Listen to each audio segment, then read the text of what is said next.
Morning. I know nobody's watching this, but I don't really care. Bugger off. There you go. So hold on a minute. How do I get that up?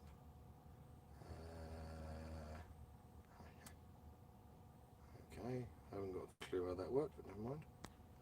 But anyway, I thought I'd go live. I know you're probably going to watch this after it's been done. But never mind, I don't care. I know you're all busy people working away. I obviously didn't do any kind of upload this week, so this will have to suffice, I'm afraid. Now, again, I'm on my mobile phone. I'm as technologically... hello, Simon. Evening. There you go. I'm as technologically advanced as concrete, so if I don't see all of your messages, sorry, but I don't know how it all works, and there's bloody 3 of you already. I'm sitting in a depot. Morning, Craig. I'm sitting in a depot built at London Gateway, and it's built on top of fields I used to farm. I'm only 36. I'm literally sitting on a field. I used to do field work in tractors and agricultural equipment, and I'm waiting on door number 2 because I've got a curtain slider, so I don't get to go on the docks. No, I've got to reverse into the bloody building to be unloaded. But there you go. Now, I'm hiding all the chat and everything like that. So, oh no, I'm not hiding the chat. I'm trying to do the live chat. There we go. There we go. I don't have a clue what I'm doing, so bear with me.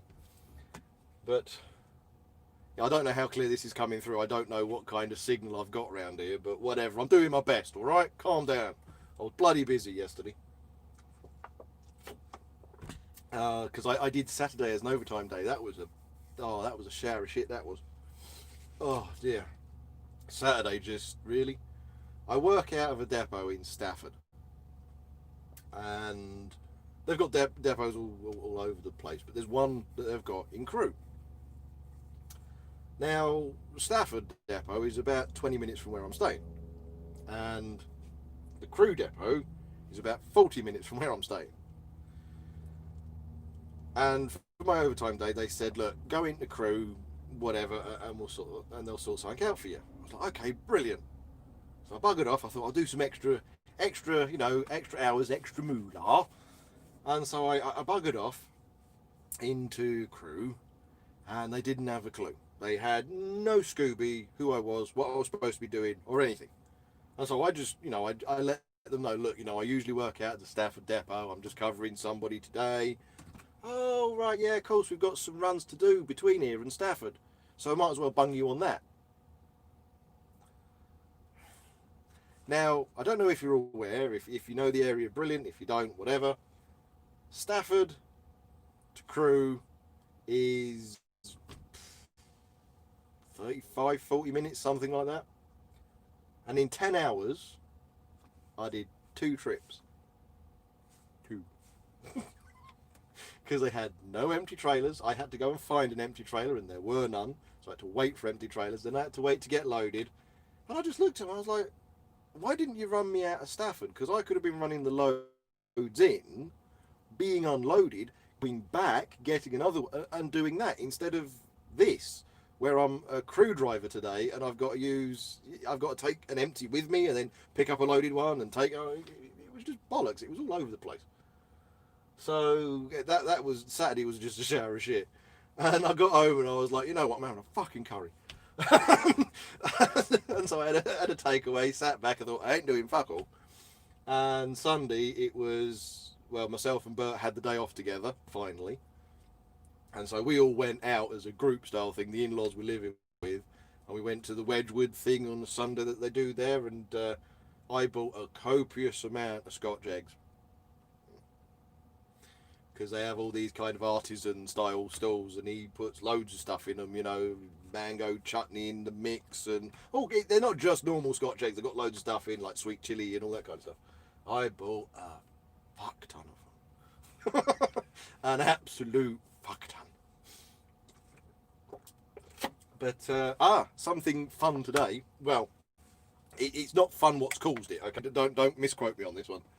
On the A13, going under, or just before you go under the M25, or over the M25, or whichever way around it is. I've just been there. I should bloody know. there's been quite clearly a fatal accident. There was a flatbed 26 tonner and a Mitsubishi Outlander, from what I could tell, has been wedged directly underneath it. I mean, completely underneath it. So it's gone, right underneath the flatbed, straight into the axles, the whole skiboodles. It's gone. Whoever was in it, they're gone by a container truck. And this happened early this morning. I started at 5:30. I left the depot in Stafford at 6, and Luke, who you will have seen when we did the Picasso thing, he was leaving London Gateway to go to Rainham, which is about 20 minutes down the road. Well, I've come from Stafford. I'm on 4 hours 11 minutes of driving. Okay, I got to London Gateway. Luke still hasn't got to Rainham. Think about that for a minute.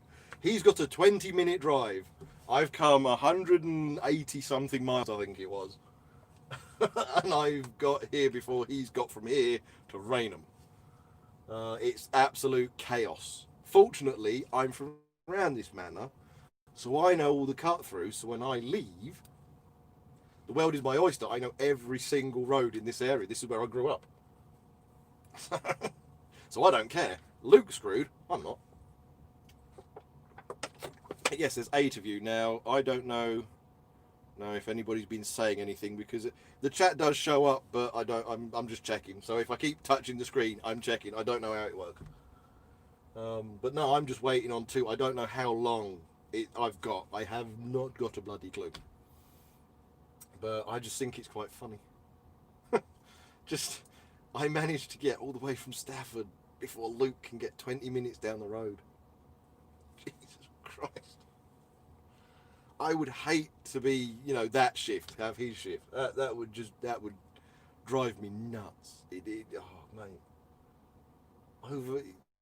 I don't even think he's there yet, because he hasn't messaged me back or anything. I don't even think he's got there yet. Because I phoned him when I got here, and he was wheedling his way around some bloody back roads or whatever it was. I don't even think he's got there yet.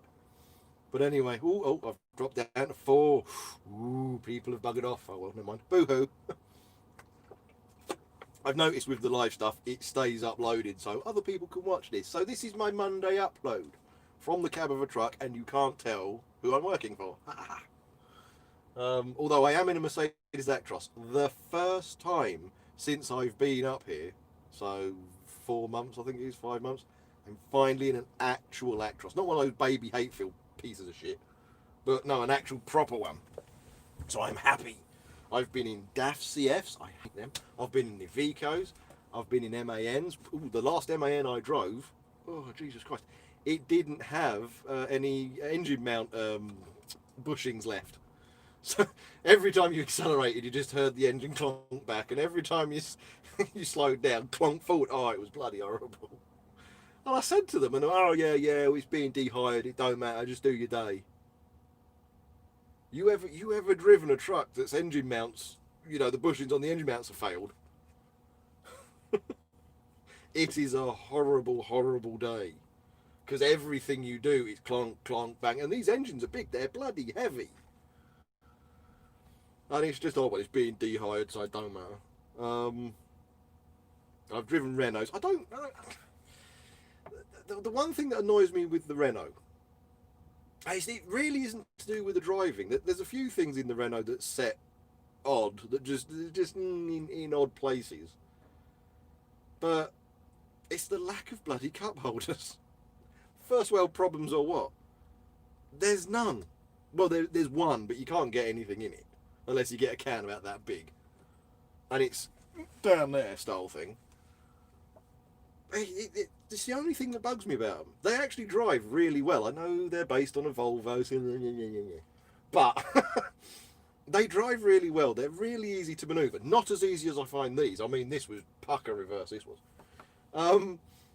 but yeah, it's the only thing that bugs me with them is the bloody cup holder. It's just none. It's like, really? It's like the most important thing for a truck driver, really. Where do you put your coffee? You've got to balance it on your bloody knee while driving at 56. It's just not not well thought out at all. I'm sorry, Renault just isn't. But no, I didn't mind the Renault, and the company, the mob I'm in at the moment, they've got a couple of Renaults. These are all hire vehicles because it's a new depot.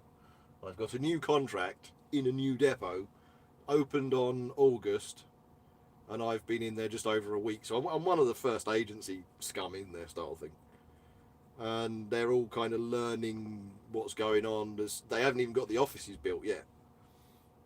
And it is just kind of, well, this is going to be your run. Do you think you can make it? We don't know. It's a new depot. We haven't done it before. Where did you say you were from? Stanford Leope. Oh, here's the run for you. You go do the Stanford one. London Gateway. I'm like, oh, brilliant. Move to the Midlands. Get miles away from where I come from. Get a well-paid job. Get given a job. All the way back down to where I come from. Load of bollocks, that is. But at least I know everywhere. I know where I'm going. This hadn't been filled up. So I've got about a quarter of a tank of AdBlue, and I had 3/4 of a tank of diesel, so I've got more than enough. So I'm going to have to stop on the way back. But it was touch and go coming down here because you have to drive through the Monday rush hour. And it's like, will you get there by 10? Will you get there by your gate time of 10? Start at 5:30, leave around 6 a.m. So 4 hours to, do 180, whatever it was, miles during the Monday rush hour. Well, I got here at 10:45. So the answer to that question is no. I'm not going to get there for 10 a.m. But at least I'm not taking over 5 hours to do a 20-minute job. So, there you go, there's that. But I've got to find a different route back because obviously it's fatal, so the road's pretty much going to be closed for the rest of the day whilst they do their investigation. And if they haven't dug them out yet, because the car was still underneath it and it happened early this morning, I was leaving at 6 a.m. and Luke was chatting about the fact, he's getting stuck in this accident around 6 a.m. So obviously it's been there for a while and they haven't pulled the car out. And when I went past, it didn't look as if they'd even bothered trying to get in the car. So I don't think there's any survivors inside it. So I've got to try and figure out a different route, but I'm trying to figure out which one I want to use. It's not, I've got to find one. I don't need a map to find one, not around here. It's which one do I want to use, because I'm not going to use these routes very often anymore, because I'm not local. It's not like I could pop round my dad's house or round one of my mates' houses from school and then trundle down whatever road. I'm 3 hours away. I don't do this anymore, so which road do I want to use? I'm thinking I might take this thing straight through Basildon. Boom, straight past Festival Leisure. Yeah, go down that way onto 127 and bugger off down to the 25 and back. But I'll figure it out. I'm sure I'll figure it out. But yeah, I'm obviously, because I'm waiting. They're going to be a while tipping because it's all side tip, and they don't seem to be in any kind of rush, which is good. I'm paid by the hour. Whilst I'm here and I'm doing this, I'm legitimately parked up. I'm legitimately doing what I want to do. I've bunged it on brake. So hopefully I'll get a full break in, and then when I'm tipped I can just go straight back. I don't have to worry other than stopping to fill the bastard up. So I thought I'd go live now because obviously I'm incorporating my break into my day instead of stopping specifically for a break at services. And round here I should have relatively good reception because this is the London Gateway. It's all new, it's all, lovely jubbly, and I think there's a mast round here somewhere. I know there was a mast when I was farming round here that was being put up. So I think there's a mast round here. So technically, because I'm not moving, it should be quite clear. The image for you should be quite clear. I don't know how clear it is. And again, I'm chatting to see whether there's any messages that I've missed. No, there isn't. But yeah, it's all fun and games. I don't really know now. I'm kind of out of ideas. I'm not driving. I'm not doing anything. I'm just sitting here waiting, bored. Bored out of my tiny little mind. If you're curious, I'm running 15 foot. I don't know whether you care, but there you go. I'm running 15 foot. And to be fair, like I said, these are all hire vehicles, so they're not tracked. They've not got any markings on them. We've got hire trailers, hire vehicles. There's no company markings on them. So But no, if you remember, I was saying something about a company that I was in couldn't obviously do uploads from, but another company had rental. Well, this is the other company. They are a bit. Oh, you shouldn't do uploads. Oh, no, no, no. They are a bit like that, but what they don't know won't hurt them. But no, it's the only Mercedes that they've hired, and I got it. Beats the bloody Iveco 18 tonner. I tell you, oh, what a pile of shit that is. It drove quite nicely, but it was just so slow. Even when it was empty, I came back empty. And it's got 6 gears. That's all it's got, and it's just so slow. It's got nothing. You take off, and even the snail is beating you. You know, a snail on a unicycle is faster. But I don't understand how you can design a bit shite, but painfully slow. I understand when it's fully loaded. I mean, when you're fully loaded, you're slow. I know. When you're empty, you should have a little bit of taste behind it. I mean, you know, should have a bit of thrust there. It's a truck. But no. Those Iveco 18 tonners empty are slow. They actually make DAF CFs look quick. And DAF CFs are fucking slow as well. You got a little, obviously in automatics, you got a kick down. I don't know whether you can hear that. But you got them on the DAFs and everything else like that. And you go through, you press the kick down. The DAF is having none of it. It's doing what it wants to do, when it wants to do it, how it wants to do it. And you go back onto cruise control, and you set the cruise control to say 50 mile an hour, all right? It's me, 50, all right? And you put the cruise control on, you're about 35. Gets to 40, and it just sits at 40. And it creeps up so... And this is the DAF. This isn't the Iveco. This is the DAF. It just creeps so slowly, so annoyingly. And in the end, you just put your foot flat and you're like, come on, give me a gear, give me a gear, give me a gear. Nope, nothing, sod all. At least Mercedes, they actually work. Although this one, I don't know why, but it jumps into neutral. Oh, hello. Truck is coming out of bay too. Looks like I've got to get going. So, yeah, thanks for watching. Like, subscribe, share about, do all the other bollocks. I shall see you in the next one, whenever that is. But no, he's done his curtains up. He's done... Oh, Christ, he's going. So, yep. My turn to go in, get unloaded. Do have fun. Oh, shite, that went wrong, didn't it? Do have fun, and I shall see you in the next one. Whenever that will be. But I recorded those ages ago. So, yeah, have fun. See you later. Right, now I've got to stop this fucking thing. I don't know how to do that. Bye-bye. Right, you're gonna watch me fuck this right up. Hold on a minute. Have a laugh. Oh, do I want to cancel? Yeah.